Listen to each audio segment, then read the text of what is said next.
नमस्कार, मैं हूं आमिल बेग। आप देख रहे हैं सिटी बुलेटिन न्यूज़। पेश हैं आज के प्रमुख समाचार। रामनगरी अयोध्या में सावन झूलनोत्सव का उल्लास छलक रहा है। रामलला के दरबार में भी मंगलवार से सावनी छटा बिखरने लगी है।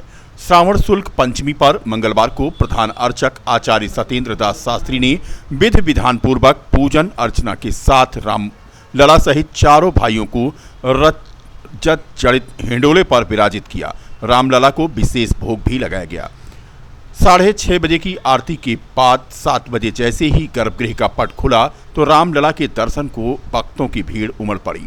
श्री रामलला के प्रधान पुजारी आचार्य सत्येंद्र दास ने बताया कि पिछले वर्ष ही रामलला के लिए राम मंदिर ट्रस्ट की ओर से 21 किलो चांदी का झूला निर्मित कराया गया था। 5 फीट ऊंचे झूले पर इस बार भी परंपरा के अनुसार श्रावण शुक्ल पंचमी पर रामलला सहित चारों भाइयों को विराजित कर झूला महोत्सव का श्री गणेश किया गया है। उत्सव को लेकर ट्रस्ट की ओर से पूरे गर्भगृह परिसर को फूलों से सजाया गया है। रामलला के दरबार में झूलनोत्सव के आरंभ के पहले दिन ही 45,120 भक्तों ने रामलला के दरबार में माथा टेका।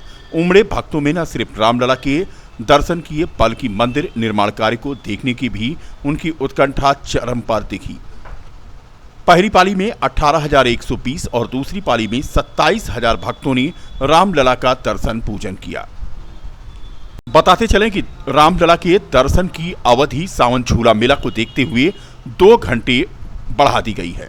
सुबह की पाली में 1 घंटे और शाम की पाली में 1 घंटे दर्शन अवधि बढ़ाई गई है।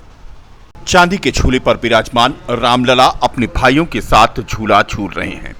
मनोहारी दृश्य है और यहां दर्शन करने आने वाले लोग खासे प्रसन्न और आनंदित हो रहे हैं। कुल मिलाकर के मनोरम दृश्य का लोग दर्शन कर रहे हैं और मंदिर निर्माण कार्य को भी देख रहे हैं। पंचमी के दिन विधि विधान से पहले रामलला की पूजा होती है और नाग पंचमी के दिन ही हमारे यहाँ रामलला को चांदी के जो झूला है वो झूला के ऊपर स्थापित किया जाता है और झूला प्रारंभ होता है। और नाग पंचमी का जो पर्व होता है उसको विधि विधान से मनाया जाता है। जैसे विविध प्रकार के पकवान बनते हैं, पूड़ी सब्जी गुलगुला और अनेकों प्रकार के मिष्ठान फल ये सब का भोग लगता है।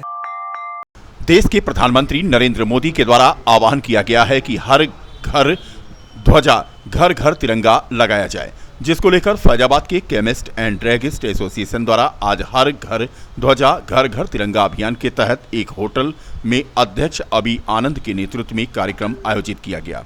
कार्यक्रम में अयोध्या के नगर विधायक वेद प्रकाश गुप्ता, उप श्रमायुक्त अनुराग मिश्रा, औषधि निरीक्षक सुमित वर्मा की उपस्थिति में Faizabad chemist and druggist association के तत्वावधान में निर्णय लिया गया कि ध्वजा वितरण समारोह कार्यक्रम 13 से 15 अगस्त तक निरंतर चलाया जाएगा। अभी आनंद मन्नू ने बताया कि जनपद में सभी दवा व्यापारी अपने अपने घरों और प्रतिष्ठानों पर राष्ट्रीय ध्वज अवश्य लगाएंगे। इस अभियान के अंतर्गत सभी पदाधिकारी सदस्य और कार्यकारिणी के सदस्यों को ध्वज को मुख्य अतिथि वेद प्रकाश गुप्ता द्वारा वितरित किया गया।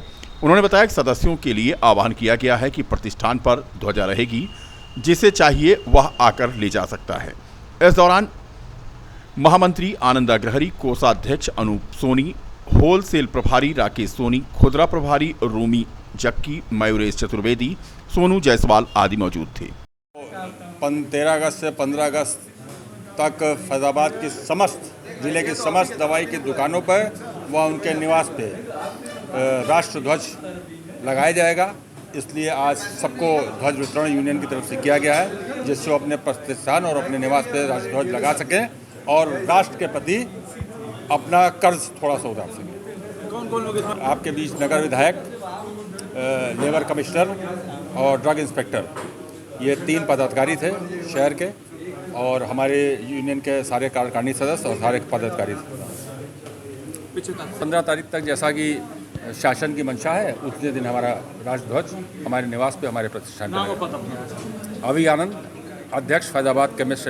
दिवस से पूर्व माननीय यशस्वी प्रधानमंत्री नरेंद्र मोदी जी द्वारा जो आह्वान किया गया है 75वें अमृत महोत्सव में कि हम लोग हर घर पर राष्ट्रीय ध्वज लगाएंगे, तो आज Faizabad chemist and druggist association, जिसने हमेशा हर कार्यक्रम में अगुवाई की है, उसके अध्यक्ष अभी आनंद जी, महामंत्री आनंद अग्ररी और संगठन के सभी पदाधिकारियों ने आज ये निश्चय किया, प्रतिज्ञा की कि 13 से 15 अगस्त के बीच में हर दुकान पर और हर घर पर ध्वज लगाया जाएगा। आज उसी संदर्भ में ये ध्वज वितरण का कार्यक्रम संपन्न हुआ और मुझे इस बात की प्रसन्नता है, मैं बधाई भी दूंगा एसोसिएशन के लोगों को, फैजाबाद केमिस्ट एसोसिएशन की, कि उन्होंने एक बहुत ऐतिहासिक काम किया है। हर हर शंभू गाने वाली मुस्लिम महिला सिंगर फरमानी नाच के समर्थन में आज राज्य महिला आयोग की सदस्य इंदिरा वास सिंह नजर आई। इंदिरा वास सिंह ने आज कहा कि फरमानी नाच के लिए यह सौभाग्य की बात है। मुस्लिम होने के बाद भी हिंदू आध्यात्म का उन्होंने गाना गाया। लोगों को इसका सम्मान करना चाहिए, विरोध नहीं। देश में रहमान, रहीम और कबीर जैसे शख्सियत रहे हैं। मुस्लिम भाइयों से अपील वह कर रही थी कि वह इसका विरोध न करें। हर हर शंभू गाना कोई गलत नहीं है। राज्य महिला आयोग इसका समर्थन करती है और उनके साथ खड़ी है। इंदिरा वास सिंह आज महिला जन सुनवाई के लिए अयोध्या के सर्किट हाउस में थी। बिल्कुल, जो मुस्लिम महिला ने हर हर शंभू पर गाना गाया है, ये तो उसके सौभाग्य की बात है कि उसने भाई मुस्लिम समाज की हो करके और आज अध्यात्म के क्षेत्र में कहीं ऐसा गाना गाया है, और उसका तो सम्मान लोगों को करना चाहिए, उसका विरोध नहीं होना चाहिए। और मैं तो कहती हूँ कि पीछे रसखान जैसे भक्त भी हुए थे। रहीम और कबीर को आप लोग जानते हैं कि उनको भी मानने वाले, वो हिंदू धर्म को भी मानते थे, और मुस्लिम धर्म की तो कहीं नाम और जिक्र ही नहीं आया उन लोगों का। तो मैं मुसलमान भाइयों से, जो विरोधी हैं, उनसे मैं कहना चाहती हूँ कि अगर उस लड़की ने ऐसा हर हर शंभू का गाना गाया है तो कोई गलत नहीं है, उसका विरोध नहीं करना चाहिए उन लोगों को। और हम महिला आयोग से भाई उस महिला का सपोर्ट करते हैं कि अगर उसके साथ भाई एक महिला होने के नाते और समाज की वो एक कड़ी है, तो मैं उसके महिला आयोग भी साथ में खड़ा है। 4 अगस्त को national bone and joint day मनाया जाता है। इसी कड़ी में यूपी आर्थोपेडिक एसोसिएशन द्वारा 1 अगस्त से 7 अगस्त तक each one save one theme पर सड़क दुर्घटना, आपदा प्रबंधन, हृदयाघात एवं अन्य किसी चिकित्सीय आकस्मिकता के दौरान पुलिस कर्मियों और जनता हेतु बेसिक लाइफ सपोर्ट का प्रशिक्षण आयोजित किया गया है। आयोजन के आज तीसरे दिन रिजर्व पुलिस लाइन के सभागार में पुलिस कर्मचारियों को प्रशिक्षण दिया गया। फर्स्ट रेस्पॉन्डर होने के नाते पुलिसकर्मी का बेसिक लाइफ सपोर्ट में प्रशिक्षित होना आवश्यक है। प्रतिदिन यूपी आर्थोपेडिक एसोसिएशन के सहयोग से यह प्रशिक्षण शिविर रिजर्व पुलिस लाइन में चल रहा है। आज इस अवसर पर क्षेत्राधिकारी अयोध्या, प्रभारी थाना कोतवाली अयोध्या के अलावा राम जन्मभूमि थाने के प्रभारी बीकापुर के बाद पूरा करंदर और सभी चौकी प्रभारी जीआरपी के कर्मचारी मौजूद थे। बता दें कि यह national bone and joint day पर कार्यक्रम आयोजित किया गया है। जनपद के रौनाही क्षेत्र में स्थित फैजे आम मुस्लिम इंटर कॉलेज में 2 हिंदू छात्रों के नाम काटने के मामले में जिला विद्यालय निरीक्षक राजेंद्र पांडे ने स्कूल पहुंचकर जांच की। डीआईएस श्री पांडे ने बताया कि जांच के दौरान विद्यालय के प्रबंधक और छात्रों का बयान लिया गया, जिसमें यह पाया गया कि इंटरवल के दौरान छात्रों में धार्मिक चर्चा के बाद विवाद हुआ था, जिसमें स्कूल प्रबंधन ने त्वरित कार्रवाई करते हुए दोनों छात्रों का नाम काट दिया। इसके बाद एक बच्चे को बुलाकर दोबारा प्रवेश दे दिया गया, लेकिन दूसरे छात्र सौरभ यादव ने दोबारा नाम लिखवाने से इनकार कर दिया। डीआईएस ने अपील की है कि इस मामले को धार्मिकता से न देखा जाए या केवल बच्चों का विवाद था। फिलहाल डीआईएस ने स्कूल प्रबंधन को क्लीन चिट दे दी है। वास्तव में ये 2 बच्चे, जिस दिन की घटना है, इंटरवल के दौरान ये लोग आपस में बच्चे कुछ चर्चा कर रहे थे, तो उस चर्चा में धार्मिक बिंदुओं पर टिप्पणी होने के कारण उन बच्चों में कहासुनी हुई, और कहासुनी जब ज़्यादा हो गई तो विद्यालय के प्रधानाचार्य ने उन बच्चों को बुलाया और इन दोनों बच्चों का नाम विद्यालय से निष्कासित कर दिया गया कि जाके अपने गार्जियंस को लेके आइए। विद्यालय का कहना यह है कि चूँकि बच्चों ने अभद्र अनुशासनहीनता की थी। बच्चों ने एक माहौल विषाक्त हुआ था, आपस में झगड़ा हुआ था, तो उनके गार्जियंस को बुलाया गया कि उनको बुला के इन बच्चों को समझाया जाए, फिर उसके बाद कार्रवाई की जाए। तो उनके अभिलेखों को देखा गया तो वो विद्यालय से बच्चे निष्कासित थे। मानवेंद्र सिंह से बात हुई तो मानवेंद्र सिंह का कहना था कि हम विद्यालय से संतुष्ट हैं और उसी विद्यालय में हम पढ़ रहे हैं और हम विद्यालय से पूरी तरह से संतुष्ट हैं, ऐसा उनके अभिभावक का भी कहना था।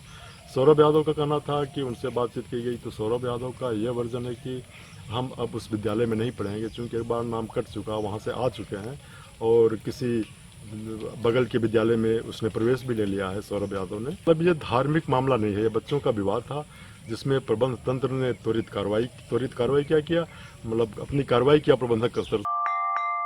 जमीनी विवाद को लेकर के बीकापुर के सेमरा गांव में एक व्यक्ति की लाठी से पीटकर हत्या कर दी गई थी। ये वीडियो जो सामने आया है इसमें आप देख सकते हैं कि ट्रैक्टर लेकर के एक पक्ष अपने खेत पर गया था तो दूसरे पक्ष की तरफ से दर्जनों लोग लाठी डंडे से लैस होकर के आए और उसकी पिटाई करने लगे।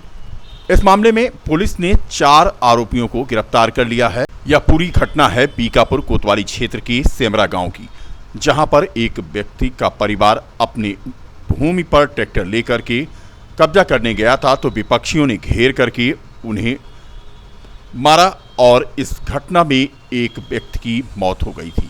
फिलहाल पुलिस ने आज 4 अभियुक्तों को इस मामले में गिरफ्तार किया गया है। गिरफ्तार किए गए अभियुक्तों में अनिल पुत्र मयाराम, सोनू वर्मा पुत्र भारत पुत्र खदेड़ू और रविशंकर पुत्र गंगा प्रसाद को पुलिस ने हिरासत में लिया है।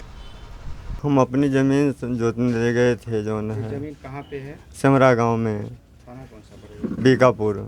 आपका क्या नाम है? राजकुमार वर्मा। तो कौन कब्जा किया था आपकी ज़मीन? कौन कब्जा किया था? अजय और भारत और जोन बस अनिल, इन्हीं सब लोग ने परिवार भर मिलके मेरे जोन बाटे।